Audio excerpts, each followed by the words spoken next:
Several years ago, I was staying at my great uncle's house. At the time, I was playing a World War II flight simulator game that took place in the Pacific Theater. It was an interesting game in that there were no waypoints for you to fly to in the sky like in modern games.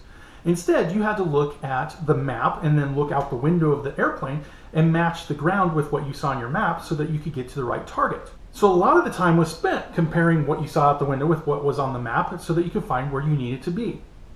So after playing this one night, the next morning I had to get up to get ready for work, and I had to walk about a mile to the bus stop.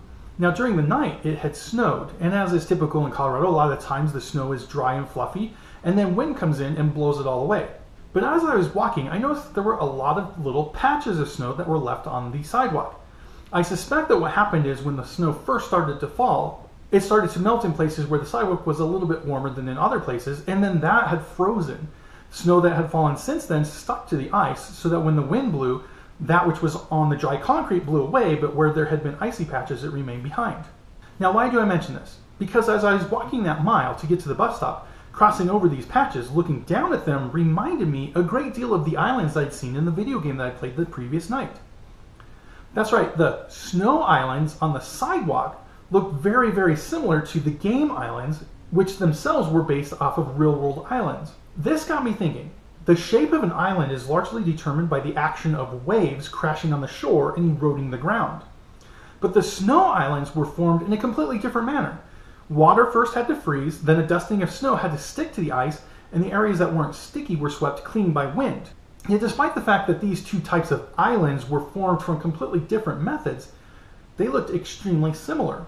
And this isn't the only place in nature where we find this sort of thing. If you look at the map of a river drainage system, it looks very similar to the way that tree branches look.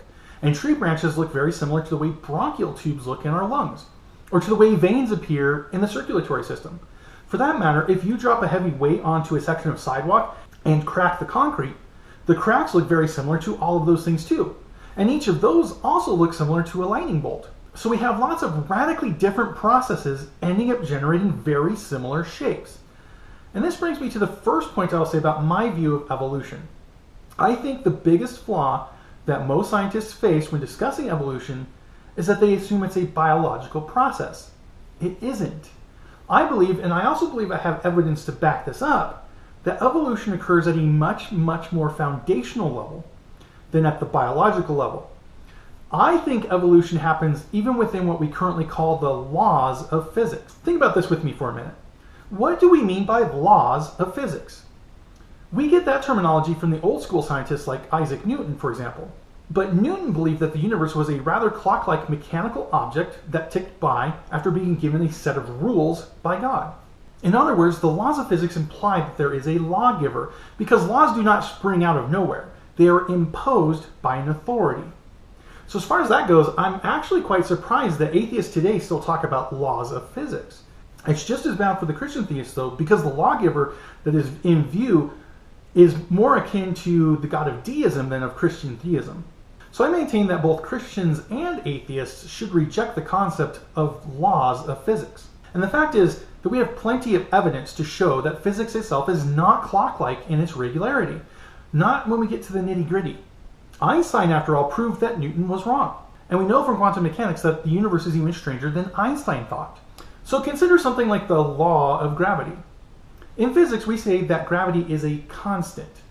We actually derive this from Newton's observation that the attractive force between two bodies is proportional to the product of their masses and inversely proportional to the square of their distances.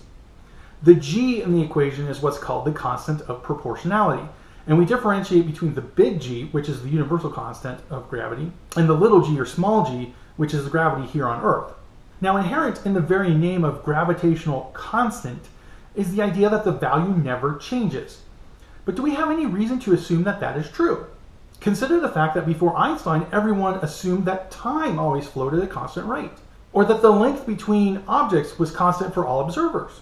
But once Einstein showed us how relativity works at high velocities and high masses, we discovered that things are not quite so set in stone. There are lots of constants that exist in physics, and my claim here is that these are not constants. Rather, instead, they fluctuate. It can be very slight, immeasurable even, but given what we know of the quantum world, I would argue that for these to be constants literally is beyond the realm of possibility. That's not to say that we can't use them as if they are constants. Even Newton's physics, though wrong at the quantum level, still got us to the moon and back. I just don't think that these are foundational. What is foundational appears to be what we can only define as probability being affected by observers. In other words, we have tested and proved that light behaves both as a particle and a wave depending on how it is observed. And with concepts like quantum tunneling, we know that a particle has a probability of being in one place or another. I maintain that this is the root of reality. Now I'm guessing I'm going to need to go into more detail in future videos on some of these concepts, but for now, let me just present my general idea. The first key ingredient to reality, I think, is best explained by what in chaos theory is called a strange attractor. Attractors are commonly seen in numerical systems, so we're talking about mathematics here. But basically, an attractor is something in a dynamical system that is evolved towards. To give a rough approximation, think of taking a function that divides whatever input you give it in half, and then you feed that new result back into the same function.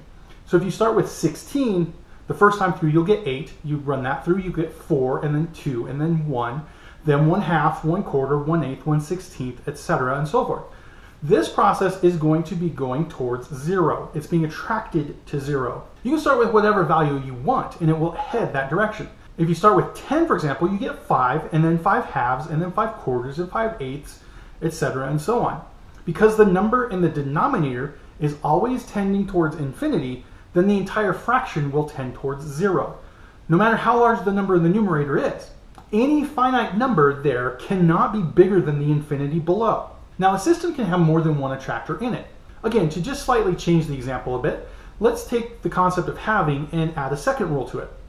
Suppose that we say that we only divide by 2 if the number is even. For any other number, let's just square it. And remember, we feed back in the result so it continuously loops through and iterates. So let's start with our two numbers again. We start with 16, then we divide by 2 because it's even. We get 8, that's also even, so divide by 2, you get 4, again, 2, and then 1. Now 1 is odd, so what do? We square it. But 1 squared is 1. So then it will just continually stay at 1. Therefore, we have an attractor pulling towards the number 1. But what happens if we use our value of 10 like we did the other time? Well, 10 is even, so we divide by 2, but then we get 5. 5 is odd, so we square it, and we get 25. 25 is odd, so we square that and get 625, and so on. Clearly, those numbers are going to be heading towards infinity. So basically, this system now has two attractors, one that heads towards the number 1, and one that heads towards infinity. So what is a strange attractor? A strange attractor is an attractor that has a fractal shape. Remember all those rivers, twigs, and concrete cracks that I mentioned before? Those are fractal shaped. And this is why I argue that there is a strange attractor that's driving all of these natural processes, starting from the very laws of physics themselves and moving up through every other level to encompass even the evolution of biological organisms. Now, what's the easiest way to describe what's going on here? I personally prefer the language of Rupert Sheldrake when he talks of morphic fields. While I do not agree with every single thing that Sheldrake advocates, I do think that it makes most sense to view this as a field, just as much as there's a gravitational field or an electromagnetic field. These fields cannot be directly observed, but you can find out how they are by how matter behaves in the field. For instance, if you drop something, it falls to the ground. That action demonstrates that there is a gravitational field there. If you drop iron filings around a magnet, the filings themselves line up, indicating the existence of the magnetic field. So note that the nature of the field is such that it has an actual impact on matter. Einstein had issues with the concept of spooky action at a distance. Yet when it comes to magnetic fields and gravity, we see that in our everyday lives. I believe that it's only because we are familiar with gravity and magnets on a daily basis that we are not as astonished by that as we are with these more esoteric fields. In any case, I would argue that there are fields that guide and direct the physical structure of all matter. And because this deals specifically with the form of matter, calling them morphic fields is our best bet. And I would argue that these morphic fields are driven by strange attractors, fractal-based structures that pull certain features of matter towards certain end designs. This explains why evolution appears to be teleological, because it is. Everything is pulling towards these strange attractors, from the shape of an island to the shape of the organisms that live on that island. All of it is fractal-based. Just like iron filings must line up around a magnet in the shape of that magnetic field, these structures guide how organisms look. But remember what we've seen with quantum mechanics. The root of the system is also probabilistic. It's not defined in a specific point. That means we're not getting exact copies of anything either. That's why one twig does not look exactly like another twig, even though they both clearly are twigs. They have a twigness to them, but they are not identical copies. Same thing with cracks in a rock. They are not identically shaped cracks, even though all cracks look very similar. So too with regular organisms. A mouse looks like a mouse, looks like another mouse, and yet there are still differences between them. View the attractor as vibrating in a chaotic motion. Most of the higher order variances is smoothed out, sort of like how a mouse looks like another mouse.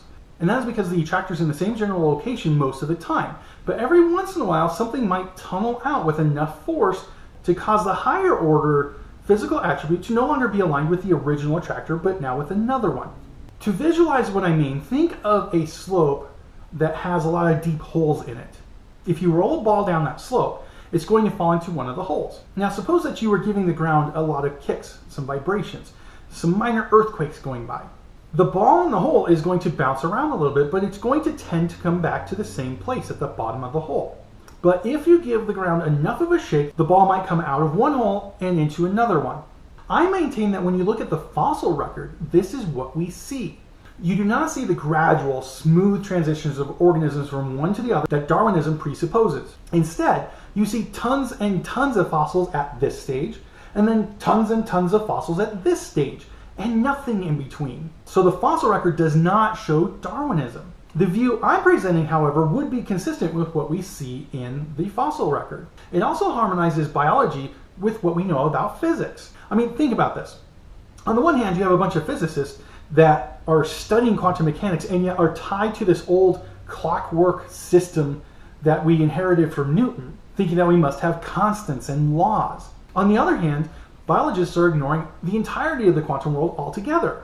So they're not incorporating any of the insights of quantum mechanics into what we would think of on biology. If physicists would add the spice of evolution into quantum mechanics, and if biologists would add the field theories of physics into biology, then I think some genuine progress would actually be made.